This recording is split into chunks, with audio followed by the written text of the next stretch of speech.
Bem-vindos ao módulo 2 do nosso grupo de estudo em Psicologia Existencial. Esta é a aula 11, a Psicologia Existencial em A Náusea e Entre Quatro Paredes.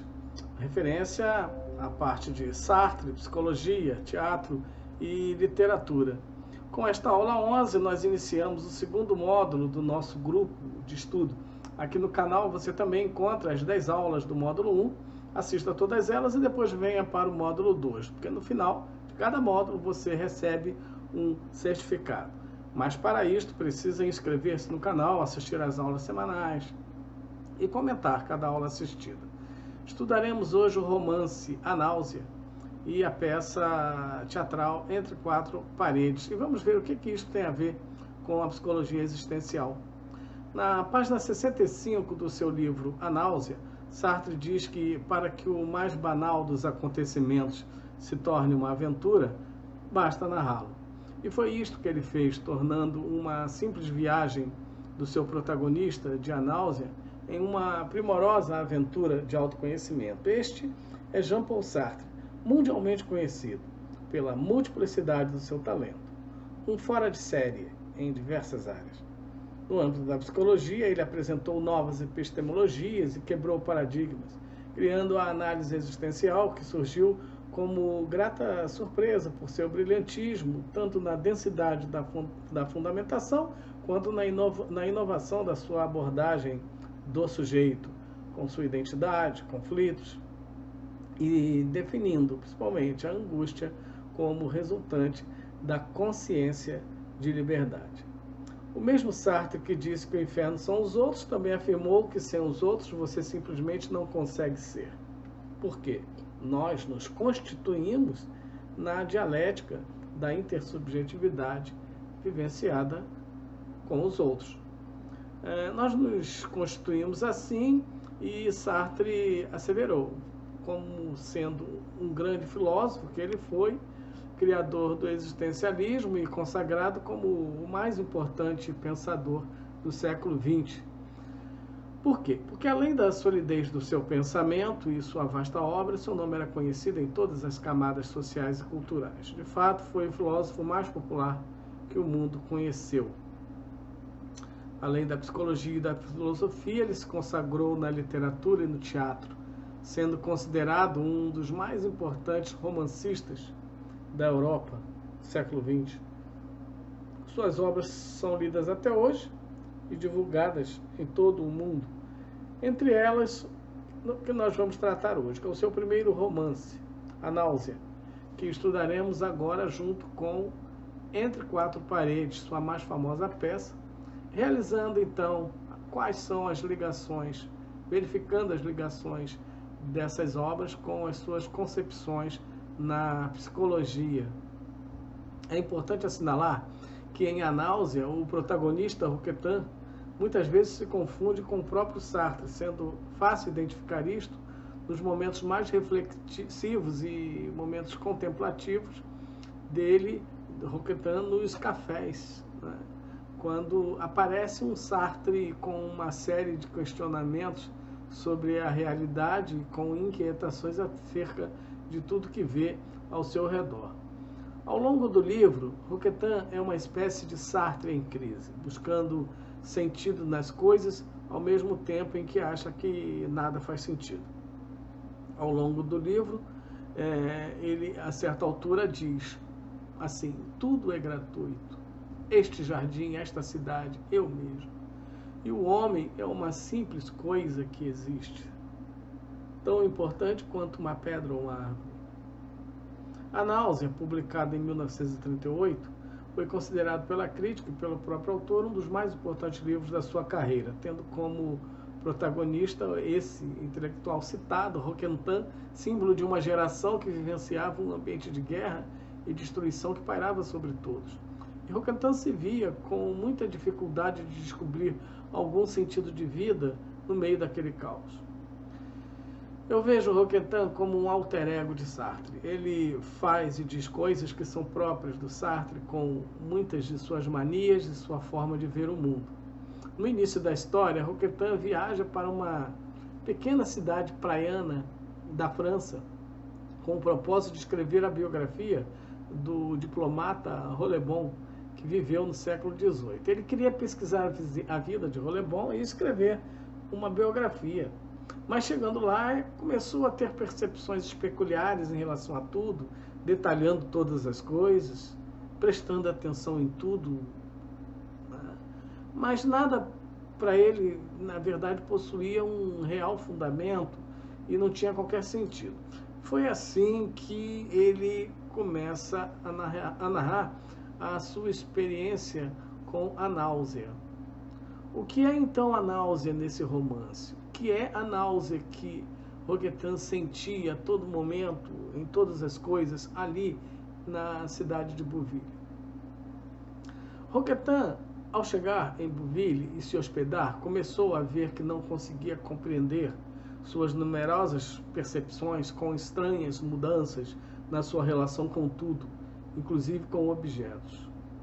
Uma hora ele escreveu: os objetos não deveriam tocar, já que não vivem, mas a mim eles tocam, é insuportável. Tenho medo de entrar em contato com eles como se fossem vivos. O que Roquetan estava sentindo era uma hipersensibilidade em relação a todas as coisas, em relação aos objetos, as pessoas, as coisas.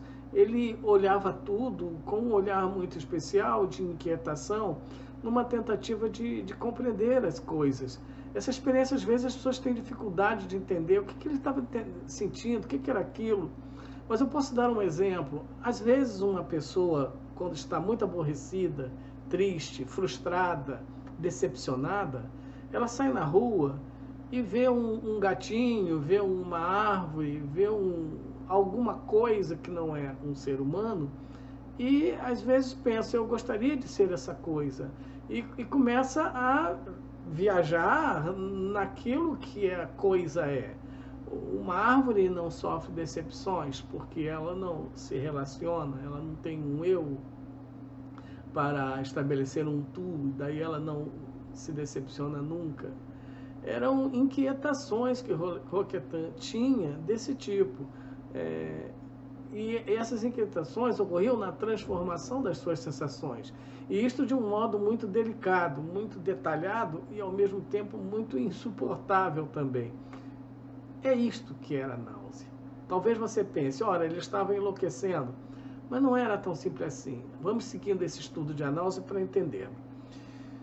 Assim, em diferentes ocasiões, caminhando na rua, né, brincando, jogando pedras no mar, fazendo qualquer coisa, né, ou sentado em um café, subitamente Roquetan era tomado por uma irritante experiência, uma leve tontura, sem que conseguisse facilmente dela se livrar e sem perceber o que causava essa emoção. Era algo psicofísico, com o corpo dele e com a consciência envolvidos no acontecimento. O nosso personagem se questionava acerca dessas alterações que vinham ocorrendo nas últimas semanas. Alterações bem difusas, que não se fixavam em nada. E aí ele se perguntava, o que estava mudando? Ele mesmo, o quarto de hotel onde ele se encontrava, a natureza em seu redor? Esse tipo de inquietação. Como que ele se transformou e como que isto se transformou? Como que isto vem acontecendo? Por quê? Como? De que maneira? Outra vez, o que estava acontecendo? Ele pensou assim: não creio que a profissão de historiador incite a análise psicológica. Em nosso trabalho, lidamos com sentimentos inteiros. No entanto, se tivesse um mínimo de conhecimento de mim mesmo, ele pensou, seria esse o momento de utilizá-lo. É importante pontuar que nesse livro Sartre realiza uma espécie de processo terapêutico com seu principal personagem, Roquetan, trazendo para nós importantes indicações de como deve ser a clínica sartriana, porque o que nós temos aí é uma pessoa com suas inquietações e nos cabe compreender o que é isto e como elaborar e trabalhar isto. Né? Mas vamos voltar um pouco e conhecer quem era ele. Ele era um intelectual, Roquetan, ainda afetado pelo pós-guerra da Primeira Guerra Mundial e já estava bem próximo de estourar a Segunda. né? Era um homem solitário, sem raízes, que morava sozinho em algum local da província francesa, sem amigos, sem família. Nada para ele importava, nem as outras pessoas, nem ele mesmo. Frequentemente, sua angústia o levava a uma sensação de náusea, momentos em que ele descobria certas verdades existenciais, como o mundo não tem razão de ser, afirmação que refletia a descrença na vida e no futuro, não encontrando sentido em nada e considerando o homem uma simples coisa que existe, né? Como eu disse, tão importante quanto uma pedra ou uma árvore. A gente compreende parte disso constatando que foi num ambiente bem depressivo e angustiante que assolava a Europa Ocidental que foi escrita A Náusea, que é, na verdade, um diário no qual o personagem principal passa a registrar todos os seus sentimentos, culminando em uma sensação penetrante e avassaladora, denominada A Náusea. Essa obra foi um marco no existencialismo e até hoje é um dos textos mais famosos da literatura francesa do século XX, relatando a vida solitária de Antoine Roquentin, na provinciana cidade de Bouville. Roquentin, protagonista de A Náusea, sem referências afetivas, religiosas ou políticas, vê o mundo e a sua própria existência como manifestações gratuitas e injustificadas.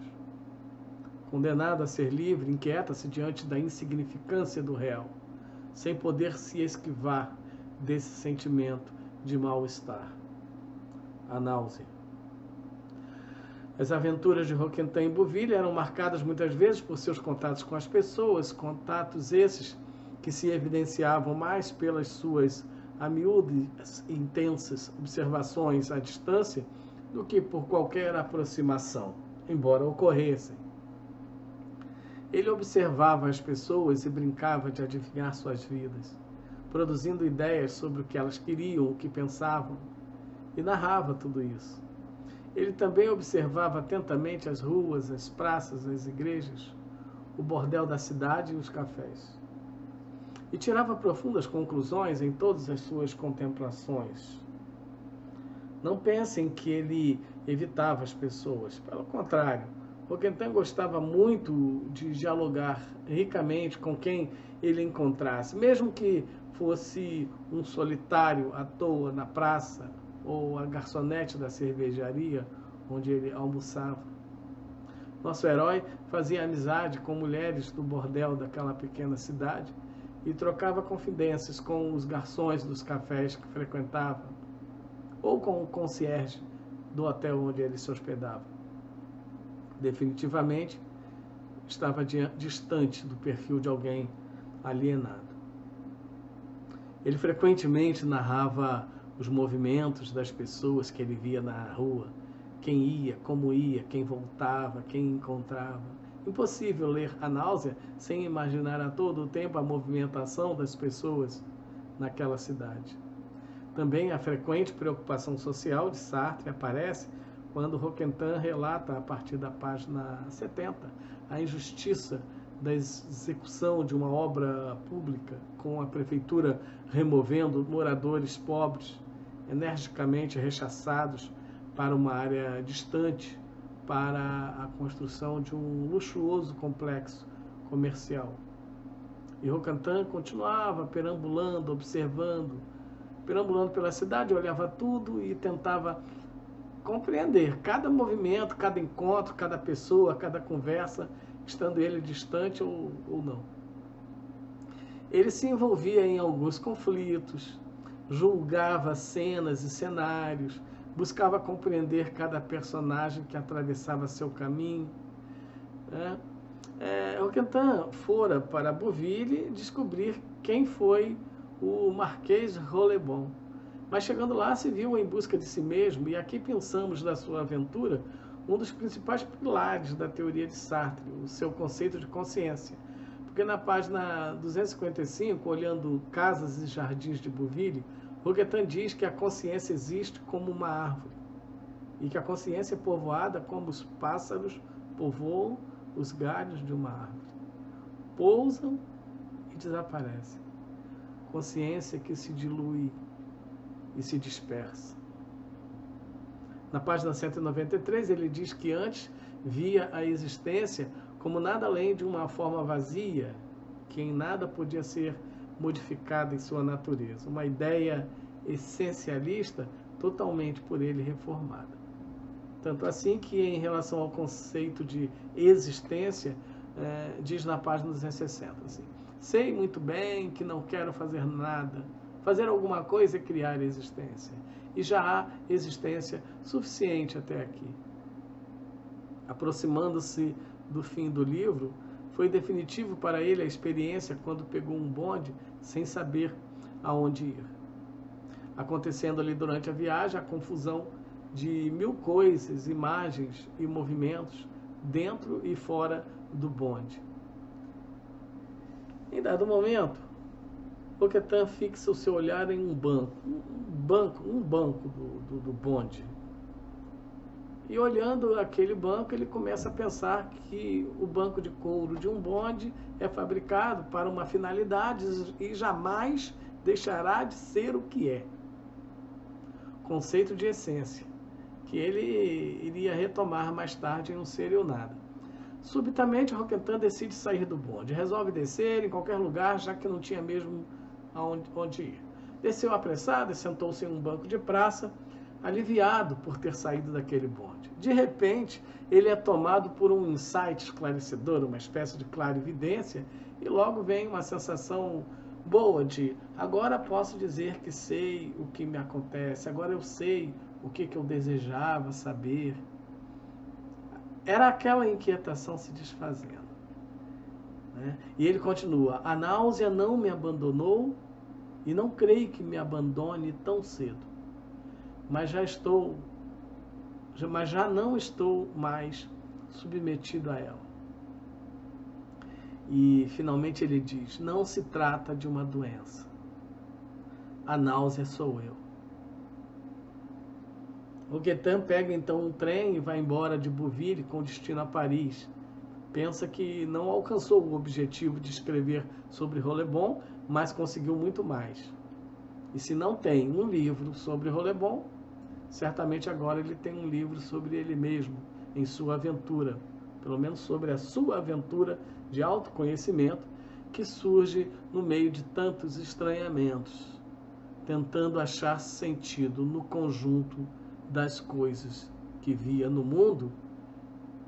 Ele descobriu que todo o sentido de viver, de qualquer sujeito, tem que estar nele mesmo. A experiência de Roquetan em Bouville foi um mergulho nele mesmo, no seu autoconhecimento. O seu desespero de encontrar sentido fora, de encontrar sentido nas coisas, a sua aflição em arguir se a vida e o mundo tinha sentido, o levou finalmente a uma autocompreensão, no sentido de que todo sentido de vida que ele buscava no mundo teria que necessariamente ser achado nele mesmo. Como sabemos, toda a literatura de Sartre, também o seu teatro, foram marcos de ideias fundamentais à construção de novos paradigmas na psicologia. A náusea introduziu conceitos centrais como angústia, existência e consciência, iniciando a construção da sua ontologia fenomenológica, que dali a alguns anos se consolidaria com obras importantes como a imaginação, o esboço de uma teoria das emoções, transcendência do ego e o ser e o nada. Hoje também verificaremos o quanto foi marcante para a sua teoria e para a psicologia o texto teatral Entre Quatro Paredes. Sartre dizia que as peças dele formavam um teatro de situação, ou seja, situações que confrontam os indivíduos e as suas liberdades. Não é qualquer situação. É um teatro que coloca os indivíduos diante de uma situação limite, como ensinou Karl Jaspers, evocando sua liberdade e suas consequências. Por exemplo, dizer o que pensa para alguém, ser franco com alguém, tem seu preço, porque o outro naturalmente irá responder. E o confronto humano é um dos principais temas da peça Entre Quatro Paredes, que traz uma situação bem extrema de limite, que é a história de 3 pessoas que morreram e foram para o inferno. Na peça Entre Quatro Paredes, a situação limite é simplesmente estar no inferno. Lá, o castigo maior delas era a convivência entre essas 3 pessoas. Convivência para sempre, sem chance de ruptura, sem chance de escape, ocorresse o que ocorresse. No palco, as luzes são brancas, bem fortes, como cenário um salão estilo Segundo Império, com uma estátua de bronze sobre a lareira, e os primeiros diálogos revelam que trata-se de um inferno moderno. O homem, o primeiro personagem que entra, fica ali tentando decifrar a lógica do lugar. Pergunta a um criado, então, pelas estacas, pelas grelhas, pelos folhos de couro, diz que quer encarar a situação de frente, mas logo se dá conta de que, na verdade, ele chegou a um inferno que rompe com o imaginário criado por nosso inconsciente coletivo. É então informado pelo criado que aquele lugar é composto de uma infinidade de quartos, exatamente iguais. Portanto, não há opção. O criado sai e vão chegando os outros 2 personagens, que serão seus companheiros de infortúnio. Com o decorrer dos diálogos, descobre-se finalmente que o grande castigo será a obrigação de se aturarem por toda a eternidade, entre 4 paredes. É uma peça que vocês já perceberam que é conhecida por apresentar o inferno de Sartre, que é diferente do imaginário popular. E isso era bem assustador para quem chegava lá, porque ficava a pergunta: como assim? A peça traz 4 personagens, um criado, 2 mulheres e um homem. O criado sempre sério, recebe seus hóspedes que estão condenados a uma eternidade em companhia uns dos outros, embora todos alegassem inocência. Garcim, Inês e Stelle chegaram e foram conduzidos a um amplo quarto, totalmente branco, com luzes fortes. E ficaram bem intrigados. Eles 3 eram totalmente diferentes uns dos outros, mas nisto eram iguais, nesse espanto.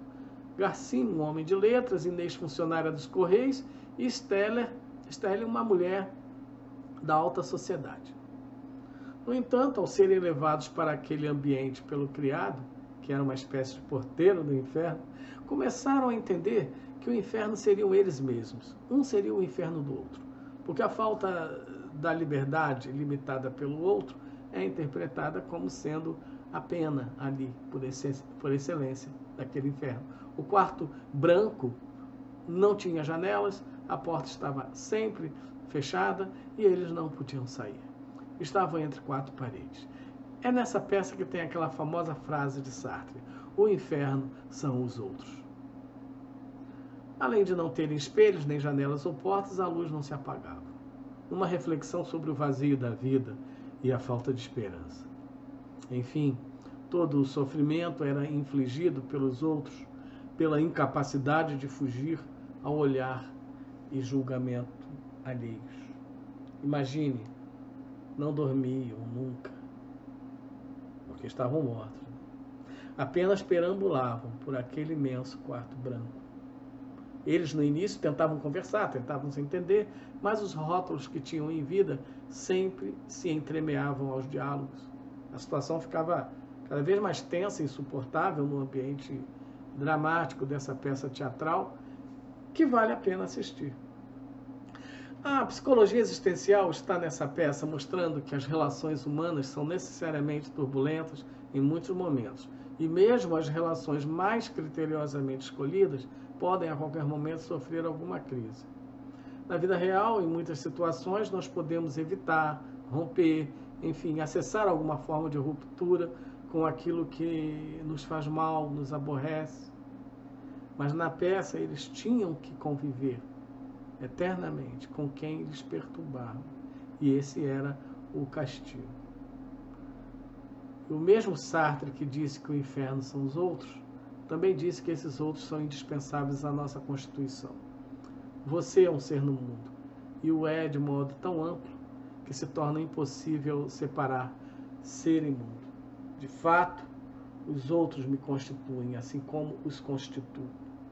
Vivemos em coletividades e nos movemos entre contingências, facticidades, escolhas, consequências. E se por um lado quem eu sou se alimenta principalmente dos ambientes e contatos que vão sendo engendrados enquanto vivo, por outro lado, identifica-se em Sartre a importância do estado de alerta diante da responsabilidade, no sentido de perigo mesmo, das relações que estabelecemos, que apesar de inevitáveis e úteis, podem também ser perigosas. Fonte do bem, mas também do mal, os outros estão em nossas relações, participando todos os dias, todas as horas, dos processos que nos constituem. É isso. Sartre, a náusea entre quatro paredes. Um grande abraço e tchau.